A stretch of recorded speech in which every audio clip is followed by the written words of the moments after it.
अस्सलाम वालेकुम dear student. आज हम ICom part first principle of accounting का चैप्टर नंबर 4 का सेकंड हाफ करेंगे। Journal entries. जर्नल एंट्रीज़ में हमने जर्नल जितनी भी एंट्रीज़ हैं उनको क्रोनोलॉजिकल ऑर्डर में रिकॉर्ड करना होता है। क्रोनोलॉजिकल ऑर्डर से मुराद ये है डेट बाय डे हमने चलना होता है कि जैसे 1 नवंबर, 2 नवंबर, 3, 4, 5, 6 इस सीक्वेंस से चलना होता है कि डे बाय डे की एंट्रियाँ जर्नल में रिकॉर्ड करते हैं। स्टूडेंट जर्नल बेसिक इन्फॉर्मेशन देते हैं, प्राइमरी इन्फॉर्मेशन देते हैं about the transaction of the business. यहाँ पर इसका जो फॉर्मेट है वो मैं पहले भी आपको बता चुका हूँ। देखें, फर्स्ट कॉलम डेट का होता है, सेकंड कॉलम हमारे पास पार्टिकुलर्स का होता है, पार्टिकुलर्स के बाद थर्ड कॉलम हमारे पास लेजर फैरियो का होता है, LORF। फोर्थ कॉलम हमारे पास डेबिट DR होता है और फिफ्थ कॉलम क्रेडिट CR होता है। स्टूडेंट, हमने देखना होता है कि एंट्री के एट लीस्ट 2 इफेक्ट्स होते हैं, 1 डेबिट एंड 1 क्रेडिट, जिसे हम सिंपल एंट्री बोलते हैं। और कंपाउंड एंट्री में एट लीस्ट 3 इफेक्ट होते हैं, जिसमें 1 और मोर देन 2 और मोर देन 2 डेबिट्स होंगे या 2 और मोर देन 2 क्रेडिट्स होंगे। तो यहाँ पर स्टूडेंट बैंक सम एग्जांपल्स के साथ आज कुछ ट्रेड डिस्काउंट और कैश डिस्काउंट और क्रेडिट सेल्स और क्रेडिट परचेज और हमारे फिक्स्ड एसेट को सेल परचेज कैसे किया जाता है उनकी एंट्रीज को रिपीट कर रहा हूँ। लास्ट टाइम भी मैंने ये एंट्रीज आपको प्रीवियस लेक्चर में बताई थी, अब फिर इसको रिपीट कर रहे हैं। ये लेक्चर जो है हमारा 8th वीक का है, इसमें हमने इन चीज़ों को देखना है कि जब हम सेल्स करते हैं तो गुड्स सेल्स करते हैं तो सेल्स को क्रेडिट करते हैं, जब फिक्स्ड एसेट सेल करते हैं तो उस फिक्स्ड एसेट को ही क्रेडिट करते हैं। लेट अस सपोज के Ali purchase goods for ₹1 lakh, तो उसकी एंट्री क्या होगी? Ali purchase goods for ₹1 lakh. तो 1 फरवरी 2010 को अली ने परचेज की थी, क्या गुड्स परचेज की थी फॉर कैश। तो इसमें क्या करेंगे हम? परचेजेस को डेबिट करेंगे 1 लाख से, परचेजेस डेबिट 1 लाख और कैश क्रेडिट 1 लाख से। नेट परचेज है तो गुड्स परचेज कर रहा है, इसीलिए परचेजेस को डेबिट किया है। नरेशन एक मैं लिख रहा हूं, बाकी आपने खुद लिखनी है। Purchase goods for cash, purchased goods for cash, purchase goods for cash, ये नरेशन आ जाएगी। अब 3 फरवरी को क्या होता है कि Ali purchase machinery from Azhar corporation. Azhar corporation से अली मशीनरी परचेज कर रहा है। तो यहाँ पर जो कारपोरेशन, अजहर कारपोरेशन का नाम आ गया है, इसका मतलब यह है कि क्रेडिट पर मशीनरी परचेज कर रहा है 2 लाख की। तो यहाँ पर मशीनरी फिक्स्ड एसेट है, यहाँ हम परचेजेस नहीं लिखेंगे। जब भी फिक्स्ड एसेट आएगा तो उसको नाम से उसको डेबिट या क्रेडिट करेंगे। परचेज कर रहे हैं तो उस मशीनरी को, फिक्स्ड एसेट को डेबिट करेंगे, सेल कर रहे हैं तो उस मशीनरी को, फिक्स्ड एसेट को क्रेडिट करेंगे। यहाँ पर हम क्या करेंगे? मशीनरी डेबिट 2 लाख से and Azhar corporation credit, Azhar corporation credit 2 lakh से। तो डियर स्टूडेंट, यहाँ पर अजहर कारपोरेशन लायबिलिटी है, अकाउंट पेएबल है। ये वो शख्स, वो कारपोरेशन है, वो इदारा है जिसे हमने पैसे देने हैं। तो इसकी जो नरेशन आएगी, purchase machinery from Azhar corporation, purchase machinery from Azhar corporation, machinery from Azhar corporation. Okay student, then entry आ जाएगी हमारे पास 5 फरवरी को, 5 फरवरी। स्टूडेंट, इसमें हमने देखना है कि इसने गुड्स सेल्स की हैं कितने की हैं अली ने? तो Ali sold goods on credit ₹25,000। Goods credit पर सेल कर रहा है 25,000, तो अकाउंट रिसीवेबल डेबिट आ जाएगा कितने से? 25,000 से। और सेल्स क्रेडिट हो जाएंगी कितने से? 25,000 से। ठीक है स्टूडेंट। एंड देन 7 फरवरी को एंट्री क्या होगी कि पेड कैश टू अजर कारपोरेशन, पेड कैश टू अजर corporation 1,95,000 and gate cash discount for the clearance.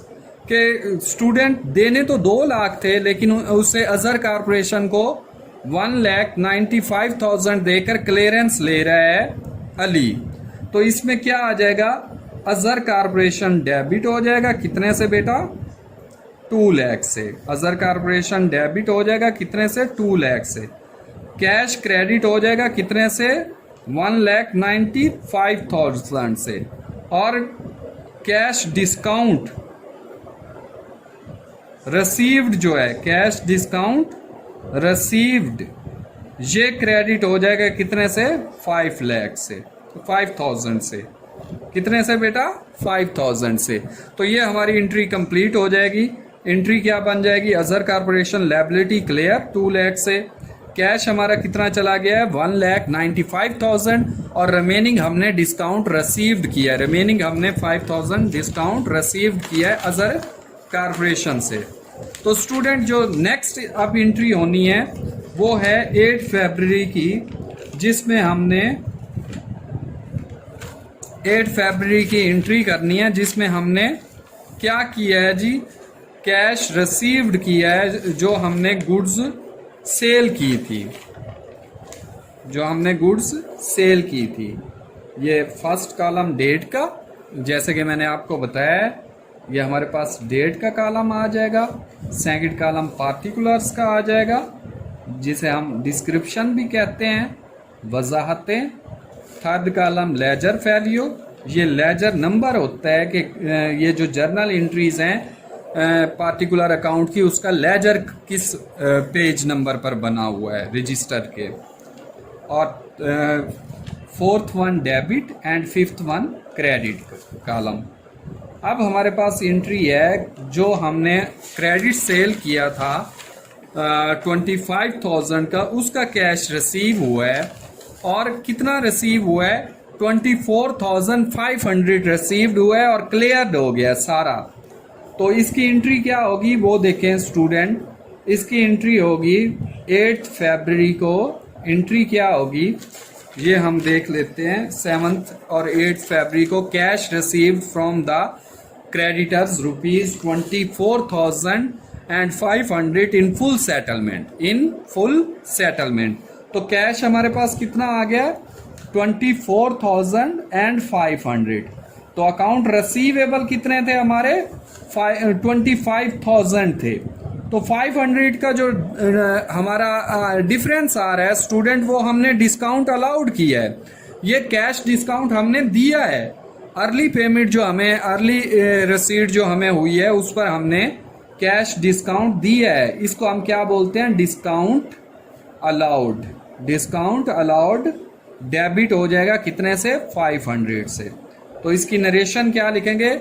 Cash received from sundry creditors and discount allowed. Cash received from sundry creditors and discount allowed, ये इसकी narration लिखेंगे।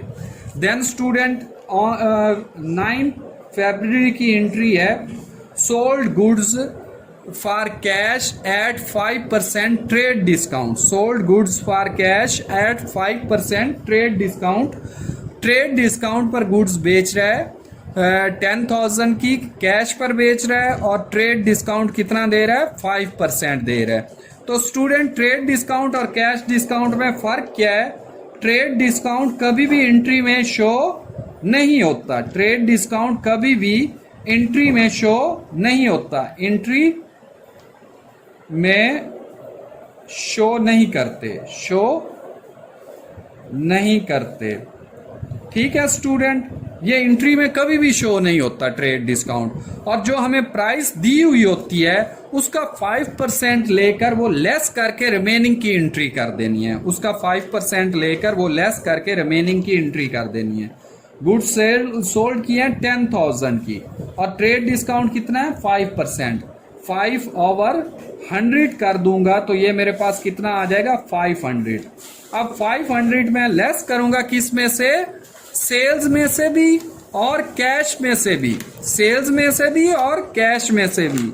अगर ये trade discount ना दिया हुआ होता तो कैश डेबिट 10,000 होता और सेल्स क्रेडिट 10,000 ही सेल्स क्रेडिट हो जाता। बट स्टूडेंट यहाँ हमें ट्रेड डिस्काउंट दिया हुआ है इसीलिए कैश डेबिट होगा 9,500 से, क्योंकि 10,000 में से ये 500 हमने लेस कर लेना है, ये वाला जो हमने ट्रेड डिस्काउंट का फाइंड आउट किया है इसको हम लेस कर लेंगे तो ये हमारे पास जो अमाउंट आएगी वो कितनी आ जाएगी 9,500 आ जाएगी। कैश डेबिट 9,500 से और सेल्स क्रेडिट 9,500 से। यहां पर हम नरेशन में लिखेंगे sold goods for cash at 5% trade discount, at 5% trade discount. तो स्टूडेंट ये एक फर्क था जो मैंने आपको समझाना था कि ट्रेड डिस्काउंट और कैश डिस्काउंट में क्या फर्क है। आप देखें कैश डिस्काउंट की एंट्री में हमने डिस्काउंट को शो किया है, लेकिन ट्रेड डिस्काउंट की एंट्री में कोई डिस्काउंट को शो नहीं किया गया। ये डिस्काउंट अलाउड है, कैश डिस्काउंट अलाउड, इसको हमने शो किया है। इसकी प्रीवियस एंट्री में कैश डिस्काउंट रिसीव्ड है उसको भी हमने शो किया है। तो स्टूडेंट ये इस तरह का एक क्वेश्चन आना है आपका नेक्स्ट आपके पेपर में, तो आपने इसको फॉलो करना है। ठीक है, अब जब भी फिक्स्ड एसेट सेल करते हैं तो उसकी एंट्री क्या होती है। अब मशीनरी में से एक पार्ट बेच दिया है, ये जो 2 लाख की मशीनरी ली थी इसमें से एक पार्ट हमने कितने का बेच दिया है 20,000 का बेच दिया, कैश पर बेच दिया है। तो कब बेचा है 11 फरवरी को हमने एक पार्ट मशीन का बेच दिया जिसकी अमाउंट थी 20,000। Sold a part of machinery for cash ₹20,000, ये एंट्री होगी। तो इसका इफेक्ट क्या होगा, क्या आ रहा है कैश आ रहा है, कितना आ रहा है स्टूडेंट 20,000 आ रहा है। ये सोल्ड गुड्स नहीं हो रही, फिक्स्ड एसेट मशीनरी सोल्ड हो रही है, तो इसीलिए हम सेल्स को नहीं बल्कि मशीनरी को क्रेडिट करेंगे। मैंने आपको पहले बताया जब मशीनरी परचेज की थी तो परचेजेस को नहीं, मैंने मशीनरी को डेबिट किया था क्योंकि फिक्स्ड एसेट है मशीनरी। आपको मैंने हेड्स में बता दिया था फिक्स्ड एसेट जो होते हैं वो कंटिन्यूसली यूज होते हैं, लॉन्ग टर्म के लिए यूज होते हैं, जबकि करंट एसेट गुड्स वगैरह मर्चेंडाइज कमोडिटीज ये हर साल चेंज होती रहती हैं, इसलिए उनको सेल्स परचेज में ले जाते हैं। और यहाँ पर फिक्स्ड एसेट जब परचेज करते हैं तो फिक्स्ड एसेट को डेबिट और फिक्स्ड एसेट जब सेल करते हैं तो फिक्स्ड एसेट को क्रेडिट करते हैं। इस एंट्री में फिक्स्ड एसेट मशीनरी सेल हो रहा है 20,000 का पार्ट ऑफ मशीन सेल कर रहे हैं हम, तो कैश डेबिट 20,000 से और मशीनरी क्या हो जाएगी स्टूडेंट क्रेडिट हो जाएगी कितने से 20,000 से। यहाँ पर हमने सेल क्या किया है मशीनरी को सेल किया, तो स्टूडेंट यहाँ नरेशन क्या लिखेंगे sold machinery for cash, sold machinery for cash. ये हमारे पास इसकी नरेशन आ जाएगी। ओके, देन 13 फरवरी को है entry paid wages to the worker ₹2500, paid wages to the worker ₹2500। Wages जो हैं वेजेस आपके दिहाड़ियाँ होती हैं स्टूडेंट, जबकि सैलरी आपकी माहाना तनख्वाह होती है। वेजेस वर्कर्स को मिलते हैं और सैलरीज आपके एम्प्लॉयज को, परमानेंट एम्प्लॉयज को दी जाती हैं। तो स्टूडेंट यहाँ पर वेजेस भी एक्सपेंस है और सैलरीज भी एक्सपेंस है। फर्क क्या है, वेजेस डायरेक्ट एक्सपेंस है, डायरेक्टली इन्वॉल्व होते हैं मैन्युफैक्चरिंग में, जो वर्कर्स उनको वेजेस दिए जाते हैं, और इम्प्लाइज इनडायरेक्टली इन्वॉल्वमेंट होती है मैन्युफैक्चरिंग में, जैसे एडमिनिस्ट्रेशन है, जैसे आपका सिक्योरिटी स्टाफ है, जैसे आपका सेल्स का स्टाफ है, जैसे आपका मार्केटिंग का स्टाफ है। इनका क्या होता है, इनकी एडमिनिस्ट्रेशन होती है। तो यहाँ वेजेस डेबिट हो जाएंगे 2500 से और कैश क्रेडिट हो जाएगा कितने से स्टूडेंट, 2500 से। नरेशन क्या लिखेंगे, पेड वेजेस, ओनली यही लिख देंगे, paid wages to the worker, paid wages to the workers. ये खास वर्कर्स हैं जिनको हम पेड कर रहे हैं, इसीलिए टू द वर्कर्स कर दिया। द वर्कर्स उनको एक तशख़्ख़ुस दे रहे हैं, पार्टिकुलर वर्कर्स को हम पे कर रहे हैं।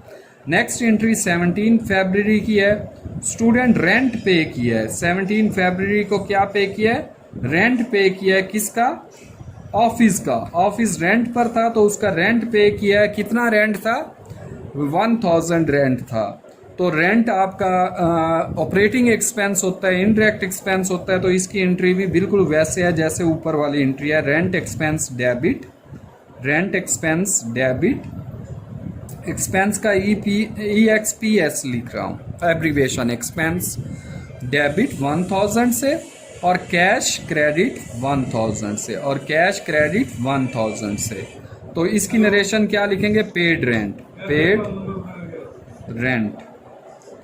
ओके स्टूडेंट, नेक्स्ट जो लास्ट एंट्री है वो इसकी जो मैं करा रहा हूँ वो डेप्रीसिएशन की है। लास्ट एंट्री जो करा रहा हूँ वो डेप्रीसिएशन की है। डेप्रीसिएशन आपकी मशीनरी पर होती है या फिक्स्ड एसेट पर होती है, जो कि आपके फिक्स्ड एसेट हैं, जैसे प्लांट है, मशीनरी है, इक्विपमेंट्स है, बिल्डिंग है, फर्नीचर है, एक्सेट्रा। इन पर आपकी डेप्रीसिएशन होती है। डेप्रीसिएशन भी आपका ऑपरेटिंग एक्सपेंस है, जैसे जैसे यूज़ होता रहेगा फिक्स्ड एसेट की वैल्यू कम होती जाएगी।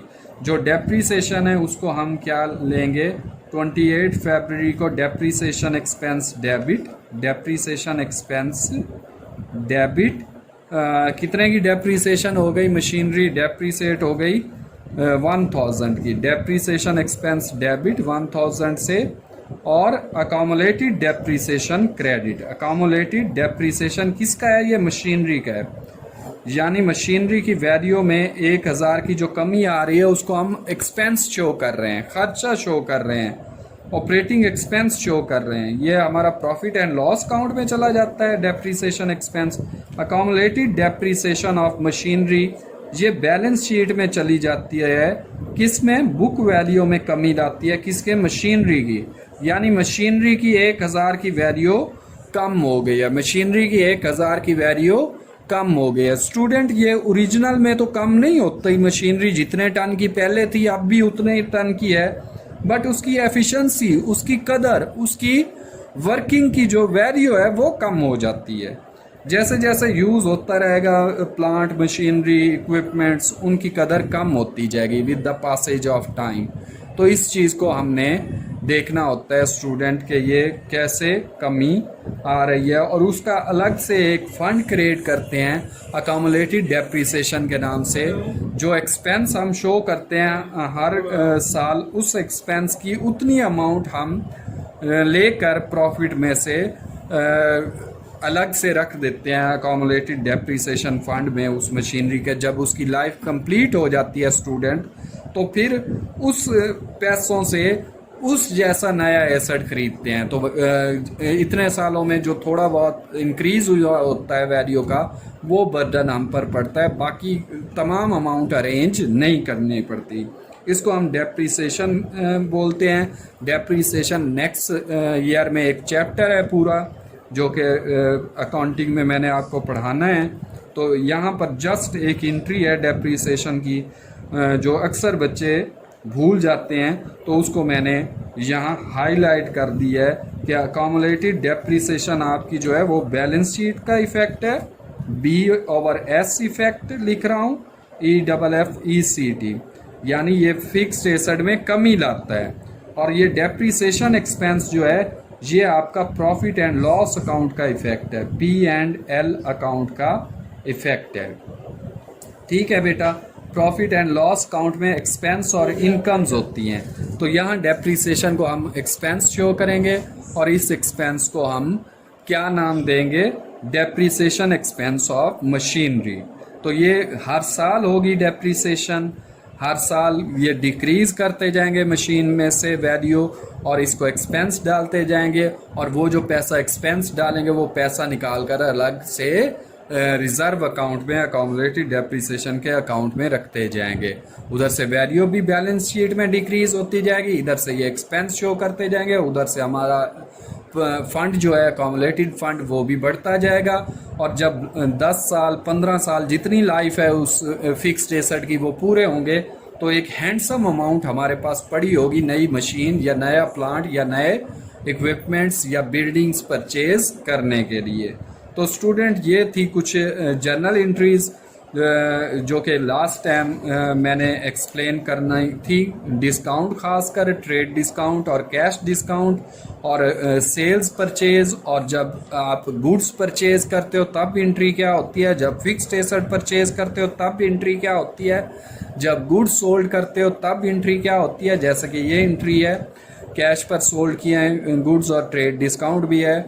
और जब आप फिक्स्ड एसेट सोल्ड करते हो तब एंट्री क्या होती है, जैसे कि ये एंट्री है जिसमें हमने मशीनरी का एक पार्ट सोल्ड कर दिया है, बेच दिया है, सेल किया है, तो उसमें कैश डेबिट और सेल्स अपना मशीनरी क्रेडिट हो जाएगी। गुड्स होंगी तो सेल्स क्रेडिट, फिक्स्ड एसेट होगा यानी plant, machinery, equipment, building, land, तो तब आपने क्या करना है, फिक्स्ड एसेट को ही क्रेडिट करना है सेल्स पर।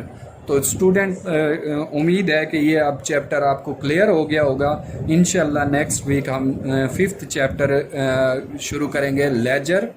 लेजर्स का जो चैप्टर है वो जर्नल एंट्रीज की बिहाफ पर ही हम हर अकाउंट का लेजर बनाते हैं। ये जो लेजर फैरियो दिया हुआ है इसका काम फिर मैं आपको वहाँ समझाऊंगा कि लेजर फैरियो से कैसे हम number of ledgers find out कर सकते हैं तमाम जर्नल एंट्रीज के।